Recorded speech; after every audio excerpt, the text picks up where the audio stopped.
2-cylinder with a 2-speed supercharger. Can you say, oh yeah?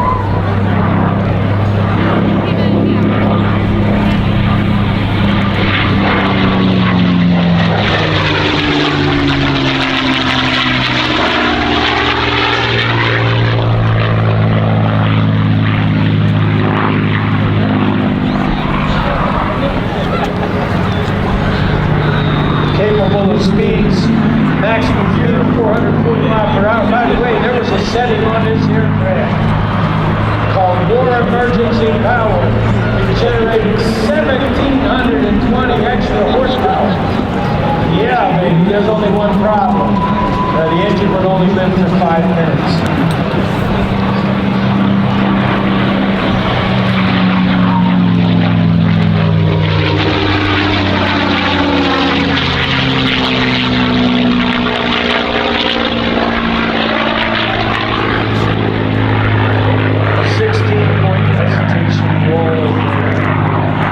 Surface ceiling of 41,900 feet, rate of climb 3,200 feet. But you know what was the great thing about this aircraft? She was fuel efficient. We were escorting our bombers back in World War II with P-51s, P-47s. The 47 had a bigger engine and wasn't near as aerodynamically slippery as the Mustang. The result was they didn't get the range. But this airplane with drop tanks took our bombers all the way to Berlin and back.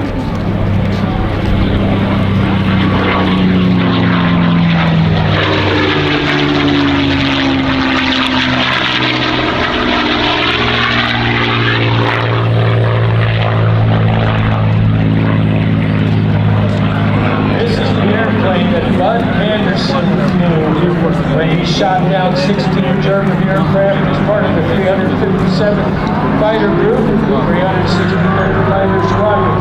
His aircraft was called Old Crow. 116 combat missions, D-Day.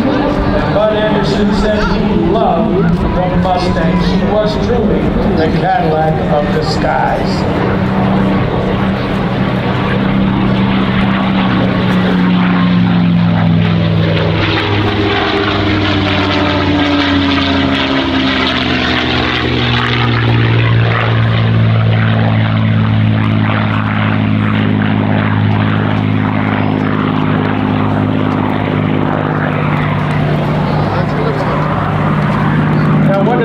That made the Mustang as good as it was is something called the laminar flow wing. I'm not going to go into all the physics behind it because I don't understand it.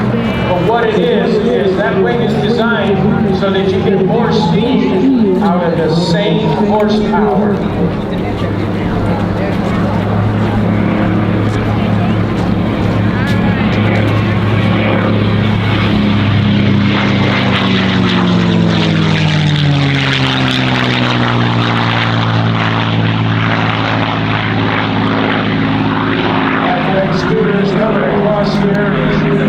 At about 300 miles an hour, a lot faster than the Ford Mustang, which was actually named after the airplane.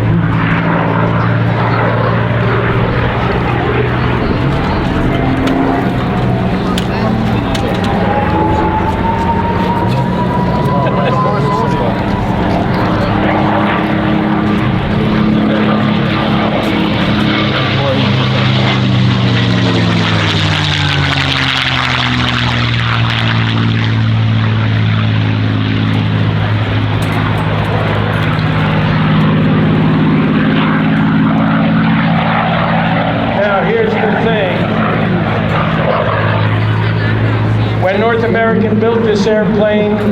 The British loved the airframe, they hated the engine. The Allison didn't have the high altitude performance they needed. So what happened? North American knew of the Merlin engine, and the British said, let's put a Merlin in this. And a legend was born.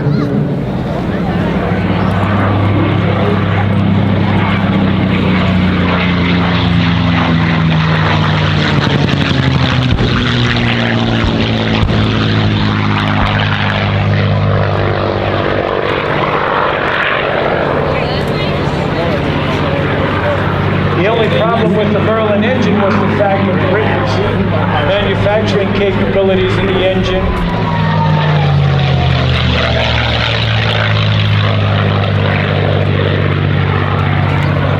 Rolls-Royce initially contacted Ford, but Ford said, nah, I don't think so. However, the Packard company, yes, that Packard, the one that made the motor cars way back when, they said, oh yeah, we can do it. They went from plans to production in 18 months, including a brand new building and brand new machinery to build the engine. It was a very successful engine. They built over 80,000 of them. And Rolls-Royce snuck a copy of it because they wanted to look at it. Other aircraft the Rolls-Royce engine. Spitfire, the Lancaster, the Havilland Mosquito.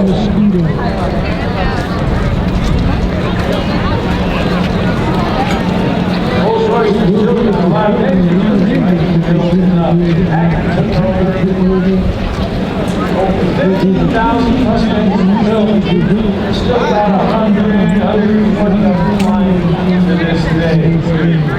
If you were to find yourself in pristine, freshly restored P-51 Mustang, you are talking anywhere from $3 to $5 million.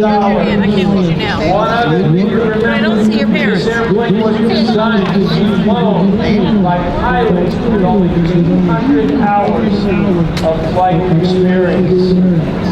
You won't do that today with 200 hours of flight time. The insurance companies won't let you do it. Now, the reason it's got no price move is performance without any music or narration when the airplane is at Airshow Center is because there will come a day when all of these magnificent World War II aircraft will be on the ground forever. But in the meantime, coming across, check this out. P-25 Avenger, this is Panchito.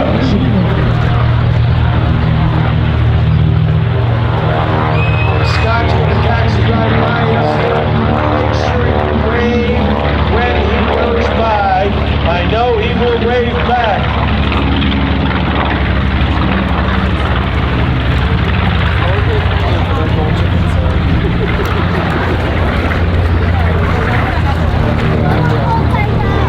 Following Panchito, depending upon who built it, the TBM Avenger leading the way, coming in from the left. This is Panchito. One thing to bear in mind here today, Larry Kelly told me, he said that he and Sabrina Kim were not really at the controls here.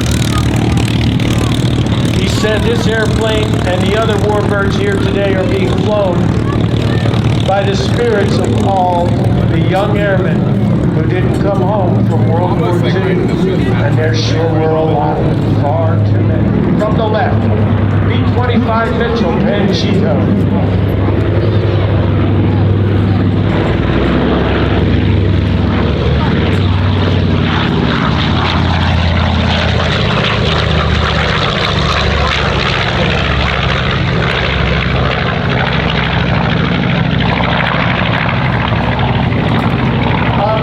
The TBF, if it was built by Drummond, or TBM Avenger, if it was built by General Motors. Drummond switched the production of this airplane over so they could build Hellcats.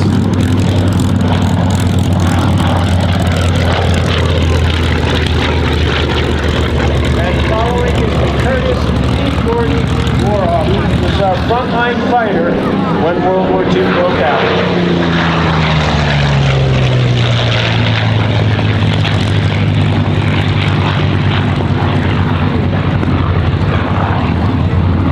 Sound is similar to that of the P-40, the P-51 rather, but it's got the Allison engine in it versus the Packard-built Merlin here. Here goes Scooter by again.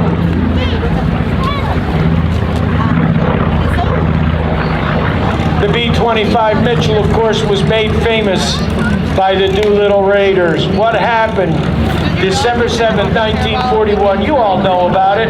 The Japanese did a sneak attack at Pearl Harbor. Well, guess what?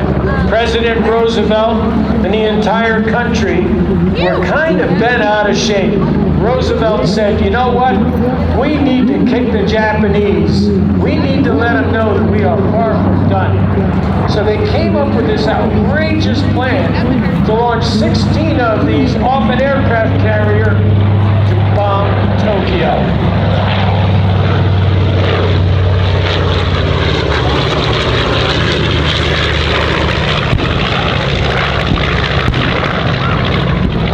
That's what they did.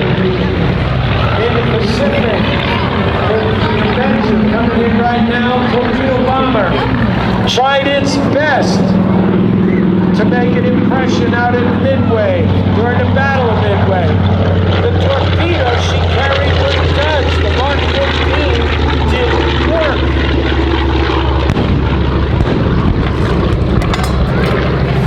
Unfortunately, many of them were shot down without doing any damage to the carriers that the Japanese had. Here's the P-40. Used with great effectiveness against the Japanese over in China. Blair Chanel and his crew, they proved that they can mess the Japanese up pretty good. Oh, we've got a smoke ring. So Jimmy Doolittle put together a group of pilots, all volunteers. They were going to train, they were going to fly, they were going to bomb Japan. From the left, here's Panchito.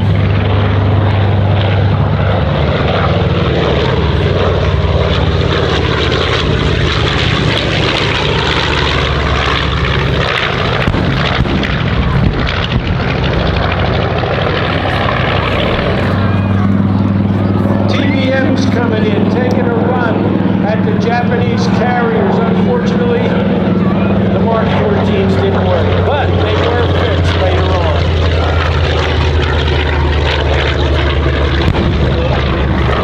Nick Ciroli Jr. at the control. He wasn't the best fighter out there, but what she could do was to take a beating.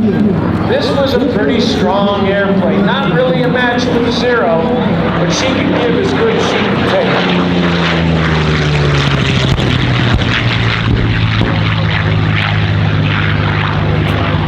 Was all we had on December 7th. Now the Doolittle raid really didn't have that big of a military effect on Japan. We didn't do a lot of damage. They had to launch early, which really botched the plans up. They were supposed to fly to China. Unfortunately, some of them didn't make it. But what they did do was boost American morale. The next day, the newspaper said, Japan bombed by America. Even Roosevelt said, when asked, where did those airplanes come from? He said they came from a secret base on Shangri-La. One can believe that later on, Nelson's carrier was named Shangri-La. Some of your relatives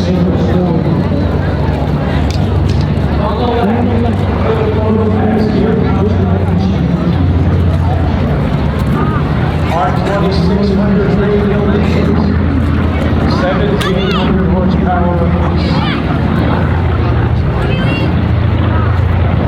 From what I hear, she's a sweetheart to fly.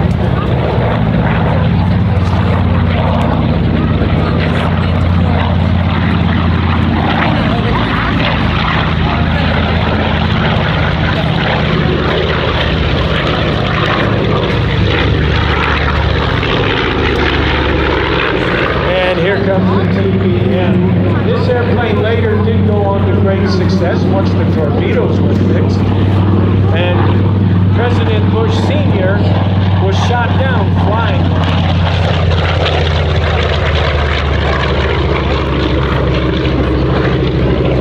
The B-25, by which year they're deaf in.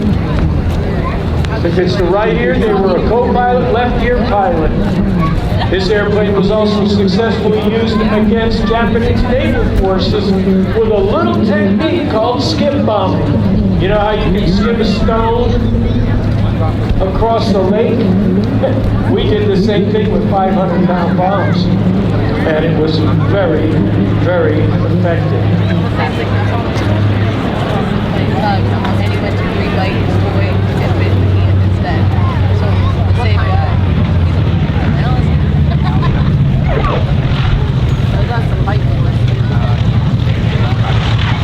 There's Panchito coming in for a landing. There is a lot of film footage out there of the actual Doolittle launch. By the way, Larry Kelly, right there, he is wearing still 11 men. As a matter of fact, just recently, the last Arizona survivor recently passed away, and he has joined his crewmates on board the Arizona. The U.S. Navy will allow that. There's Panchito. I hear they have an annual party when it comes to polishing that airplane.